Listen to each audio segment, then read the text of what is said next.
how's it going? Welcome back to my channel, or if you're new here, welcome. I'm Renee and I read a lot. And today is, well, I should have filmed this on Sunday, but it's Monday. Sue me, okay? I had to wash my hair yesterday because I only wash it like twice a week. So you're getting this when you get this, okay? Be grateful that I'm giving you anything at all. It's definitely a wrong mentality to have, but it's the mentality I do. So you're getting this when you get this. You get what you get and you don't get upset. I've heard it said, you get what you get and you don't get upset, and you get what you get and you don't throw a fit.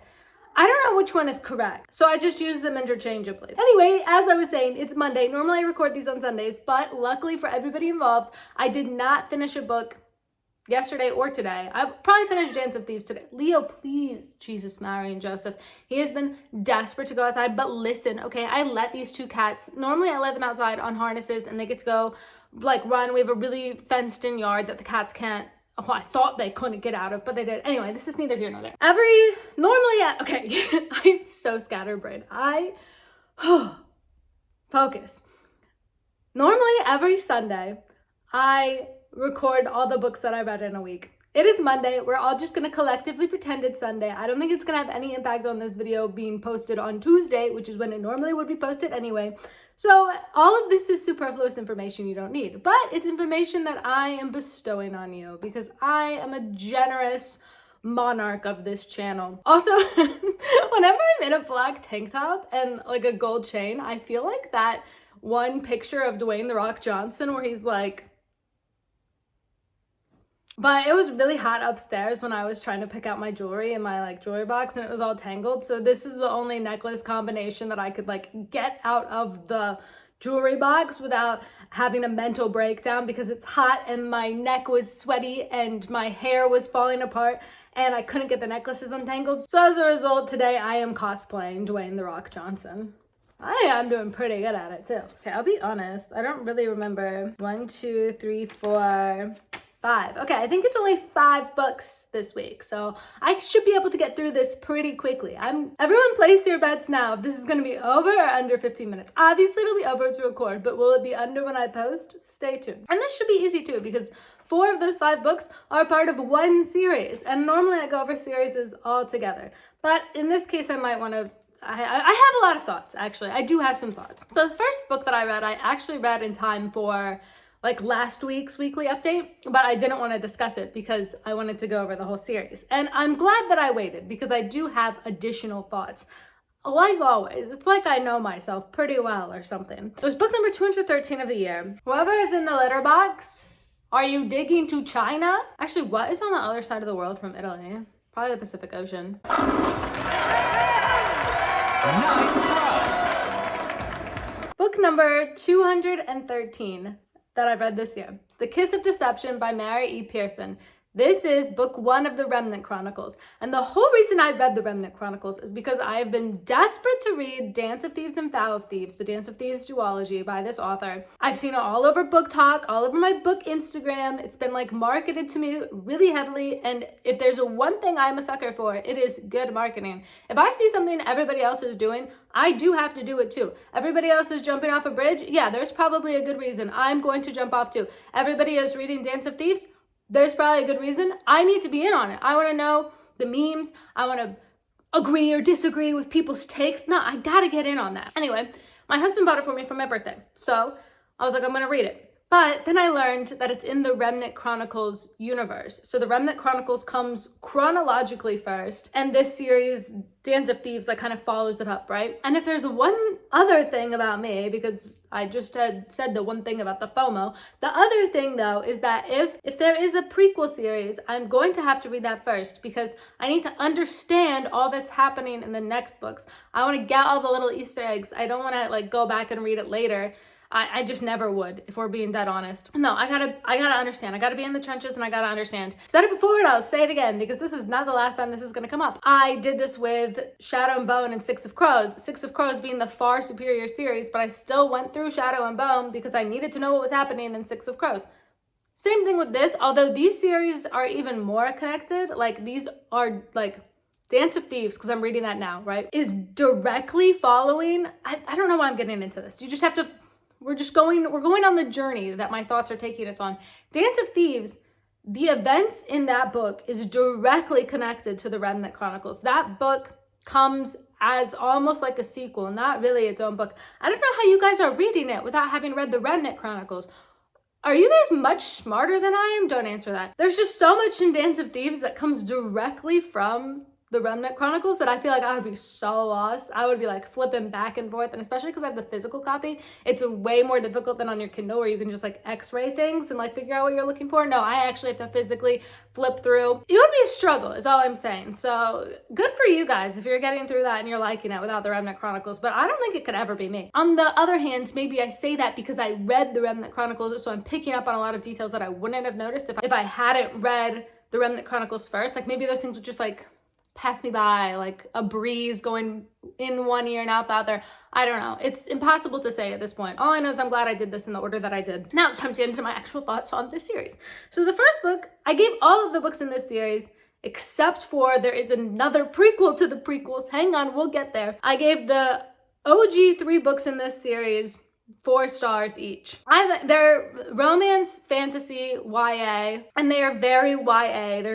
They haven't crossed the bounds into like new adult at all. I would say, yeah, it's more romance than fantasy, but it's still like a fantasy setting for a romance. Romantasy, if you will. I think that's what we've been calling it lately. And so the basic premise, right, of The Kiss of Deception, there is a princess, the Princess of Morgan. She is engaged to be married to the Prince of Dalbreck, and on the morning of their wedding, she's like, absolutely the F not, and she runs away. And she runs away with her best friend Pauline, and they go settle in Italy. I mean, in Taravan, I think is what it's called. They go settle in a seaside coastal town that is, in my humble opinion, heavily inspired by Italy. And I've got to do more research into this author to see if that's where she picked it up from, because she like lives in a coastal seaside town where they eat a lot of fish and it's very quaint, and her donkeys' names are Otto, Nove, and Dieci, which if you speak Italian, that is the Italian words for 8, 9, and 10, which is kind of funny names for donkeys, right? Like, why would you call them 8, 9, and 10? There's 3 of them. Why wouldn't you start with uno, due, tre? It's just an interesting design choice there. So she's in this town with Pauline. She decides to be like a tavern maid. She doesn't want to be a princess anymore. And they meet 2 men, Caden and Raph, and one of them is an assassin and one of them is a prince. The assassin's been sent to kill her. The prince is the one who she was supposed to marry. And it's written sometimes from like Caden and Raph's perspective, and sometimes it's written from the assassin or the prince, because you don't know which is which, right?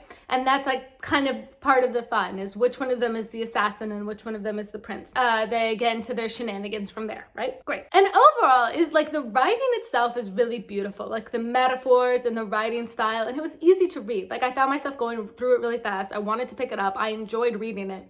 But there's just some like, this is a consistent theme throughout her books that I'm going to keep. This criticism, I maintain this criticism all the way through Dance of Thieves to where I'm at right now, which is almost done with it. Her character's actions don't make sense to me, and they're not well explained. So the prince also is like, I did not want to get married to this girl, Leah, because I don't know her and she's a jerk, whatever, blah, blah, blah. So she runs away from the marriage, and you would think he'd be like, whew, problem solved. Glad that's not on my shoulders. She's the one who got stuck with all that. But no, he runs after her for some reason and goes after her and is like, I'm gonna follow you and then I'm gonna hang out with you at the end, which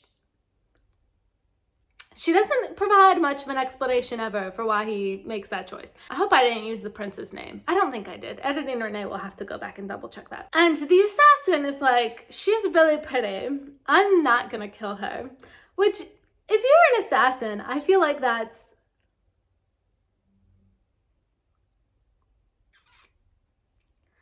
If you had one job was to go kill this bitch, and it's never stated why, like throughout all the books, it's never provided an explanation for why he's supposed to kill her. So the assassin comes from Venda, and the Commissar, which is like their version of a king, is the one who sent him, but we're never given an explanation for that. We're just supposed to trust that he sent his most trusted assassin to kill this princess for some reason, right? And we're like maybe given a bit of a reason, but there's so many plot holes around it in my opinion. Anyway, whatever. And then he's like, yeah, I've been training my whole life to be an assassin and I owe everything to the Commissar, but I'm not gonna kill this girl because she's pretty. And I'm like, okay. I did successfully guess who was the prince and who was the assassin. It's honestly, in my opinion, pretty obvious. I could see maybe how you could miss it, but like within 2 chapters that came one right after the other, it was like, oh, that's obvious, right? She like throws in a few things to try and like stumble you, but I thought it was pretty obvious. It ended well and it was good overall. I liked it. I gave it 4 stars because it was easy to read. Even though I didn't understand any of the characters' motivations for doing anything that they did, I feel like I liked it overall, but I really wish that I had gotten more explanation for why the characters are acting the way they are, and then I would have been able to give it 5 stars, but okay, whatever. Who cares? The second book, normally, okay, so it's a trilogy, right? And normally the second book in a trilogy, I feel like really falls flat. I thought the second book was maybe the best. The Heart of Betrayal, The Remnant Chronicles 2, I also gave this one 4 stars.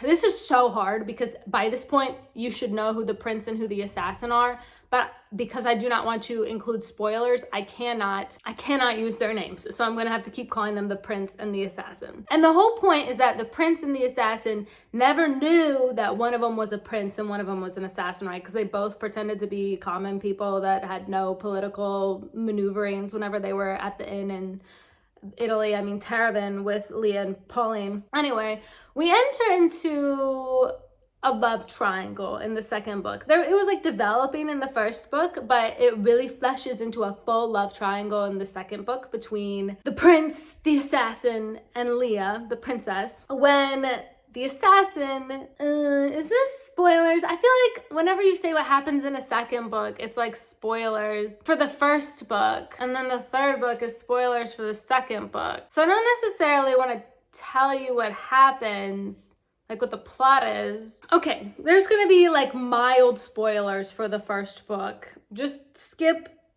to here if you don't want any spoilers, but I'm gonna be very vague. I'm gonna try not to give anything major away. They all end up in Venda, the assassin, the prince, and Leah. Venda's where the assassin's from, remember. The Commissar rules there, and he's pretty malicious. He's malevolent. He's not a good man, and you become the Commissar by killing the previous one. And all the Vendans are like pretty poor because their fields are all turning fallow and they can't expand anywhere because everybody else thinks they're barbarians, which like is what's moving this plot forward. Is Leah's realizing maybe they're not barbarians, maybe these are real people, and maybe they also deserve food and to live, which, okay, true. I would think we can all agree with that. Kind of the bare minimum, but we got to start from somewhere, I guess. So the assassin is obviously there in Venda because that's where he's from, that's where he works, that's like his place, right? The prince comes and he's like, I am actually, surprise, I was an emissary from Dalbrak. Like, I'm one of the prince's dudes, and which is like where he's from, Dalbrak, right? And I have a message for you, Commissar Venda. My prince wants to open trade negotiations. Nobody is suspicious of this. Well, they're suspicious in like the most bland way possible, right? Because if you were the assassin at this point and you had just lived with this dude for a few months, you guys both departed at the same time. Now he's catching up with you and he's like, I have a message from my prince. I'm actually an emissary. Wouldn't you be like, how did you get from that seaside town, like pick up a message from your prince and then go back where we are? How did you get, in the same amount of time it took us to get from the seaside town to Venda, you went from the seaside town back to your prince. He gave you this super secret message and then you got to Venda because they all arrive on the same day. And it's like somehow not suspicious at all. Like the assassin is just like, yeah, that checks out. No, it doesn't. What are you talking about? Like, you lived with this guy for months. It just so happens he's an emissary to the prince, and you're not like a little bit suspicious of the timing. And especially because we've got this love triangle forming, the assassin knew whenever they left that she and the other guy were like starting to develop feelings. The girl that you liked, or the boy you liked, I don't care, to put whatever genders on it you want. If the person you liked somebody else, and you guys all lived together in a town for a few months, you made it back to your hometown. The girl you liked, the person you liked, made it back to your hometown. And then all of a sudden, the other guy that was there, like the third guy, who you guys are all vibing with, and who your person that you likes, right? Like you've seen romantic attraction building there. He comes to your kingdom and he says, I'm not interested in the girl, boy, whoever anymore.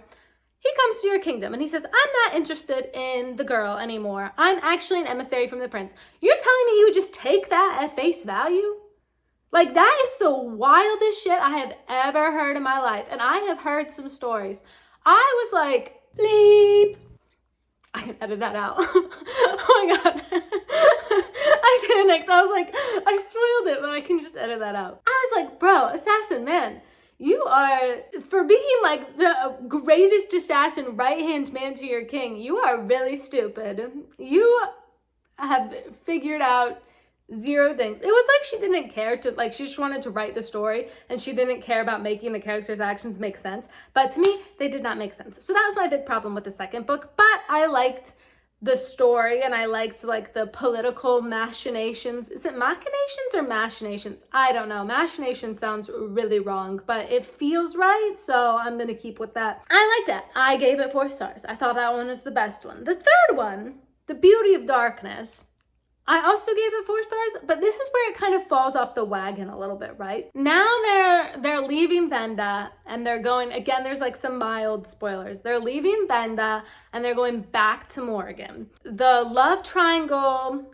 still exists. And I don't love triangles. I don't even really like them. I would say I kind of hate them. With this one, at least I could kind of understand it. But this was where like my big criticism comes up is I don't like how it ended. Like, we had to give the one who doesn't end up with the princess, assassin or prince, the one who's left out, she was like, okay, I'm gonna write in a love ending for them too. But it wasn't developed at all. It came out of nowhere. We were just supposed to buy into it. And I was like,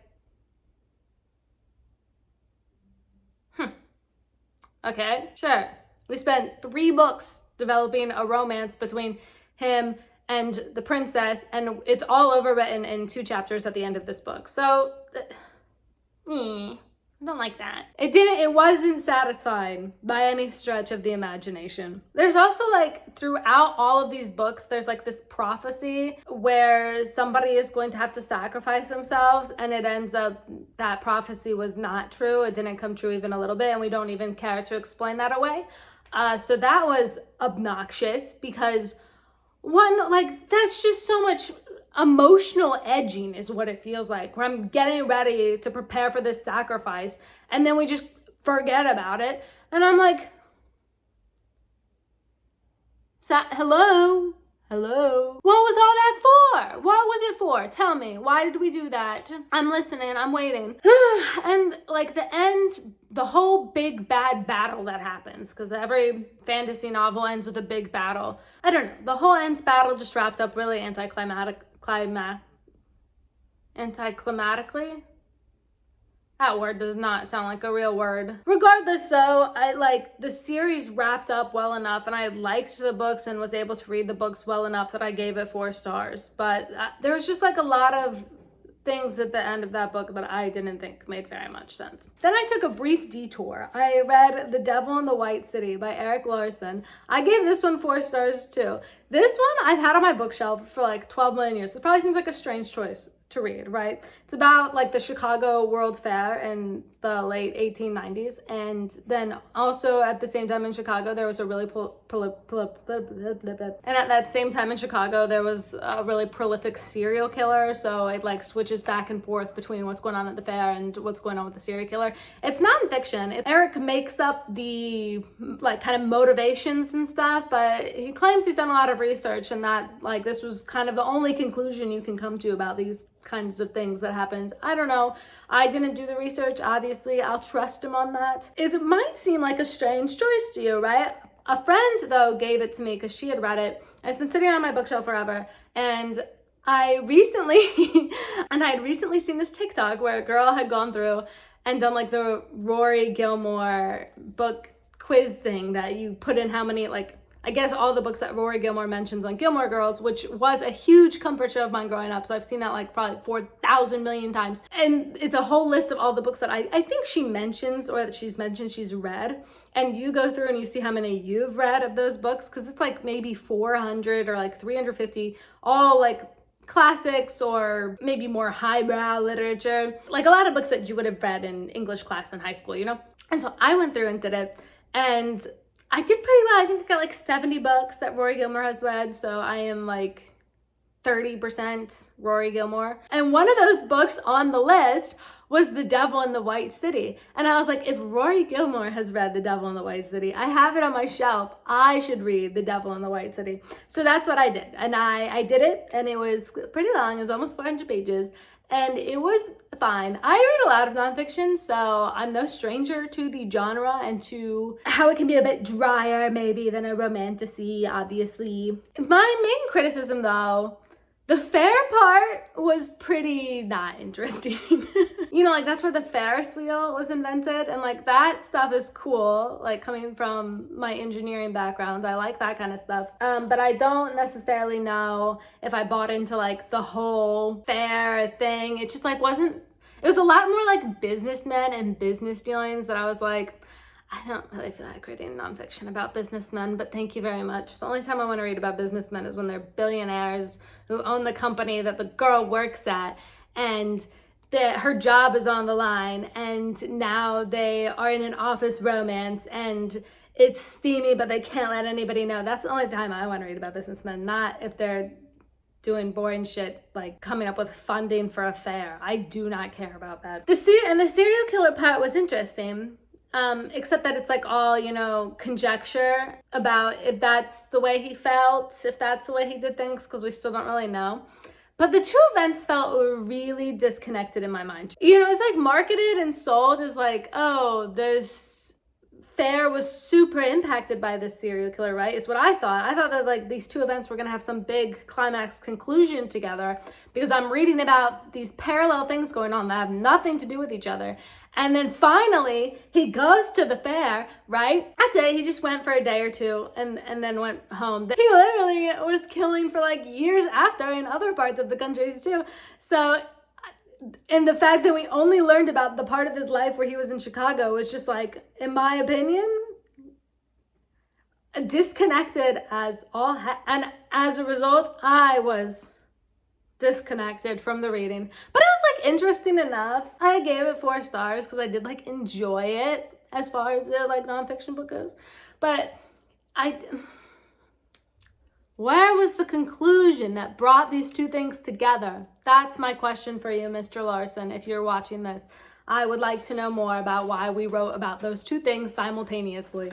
Okay, then the 217th book I read, Morgan by Mary E. Pearson. This is like the Remnant Chronicles number 0.5 on Goodreads. So it's like the prequel to the Remnant Chronicles. But it's one of those prequels that I think you get more out of if you read it after the Remnant Chronicles, like chronologically in the universe of the Remnant Chronicles world. This story is first, Morgan, but it's also kind of some big reveals for the characters in the book of the Remnant Chronicles, because this is basically the origin of their like country. Like the country of Morgan is named after this girl, Morgan, right? I don't know, it kind of like gets revealed to you slowly throughout the Remnant Chronicles, so I felt like it was more impactful there, and you can kind of go back and put all the pieces together when you read this prequel after. At least that's how I thought. Again, there's no way to know if I had read it before, if I would have felt differently. And essentially, like I gave this one 5 stars. This was my favorite of her books that I've read so far. All of the characters' actions make sense, and I really like her writing. So this one I gave 5 stars. I personally don't think this is spoilers, but again, like I just said, I read this after the Remnant Chronicles, so do with that information what you will. So the whole reason they're called the Remnant Chronicles is because something 7 stars destroyed the world of the ancients, and a lucky remnant survived. And that remnant went on to found these countries and kingdoms, whatever you want to call them, that exist in the Remnant Chronicles Now universe. And Morgan herself is a young member of the Remnant. They're being plagued by, other groups of people, scavengers. But she meets one of the scavengers, Jafir, and their worlds change forever as a result, right? There was drawings in this book, which I always like. I really liked how you can see the actual lore of what happened here, and then in the Remnant Chronicles you can see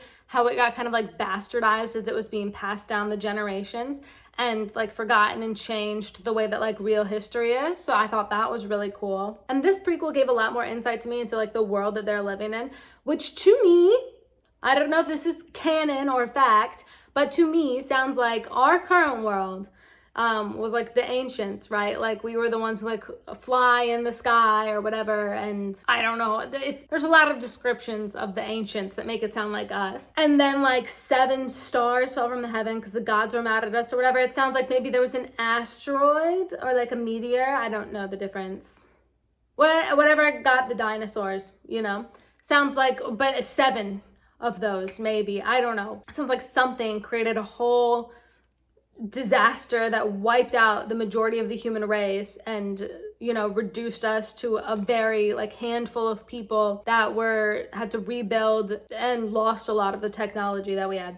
That's to me what it sounds like. It could be a completely different alternate reality planet, like fantasy whole world, but I like the idea that it's us, like after a massive extinction level event takes place. I think that that's more fun for my headcanon, so that's what I'm going to stick with. And it was really good, I thought. I like really, really, really liked that story. That was my favorite so far. Wow, this is much longer than 15 minutes. Whoever placed the bet on over, you win. I lose. I really thought it was gonna be so much less. But anyway, that's all I have. Thank you so much for watching. Please like the video if you liked it and subscribe if you want to see more. And I'll catch y'all in the next one. Bye.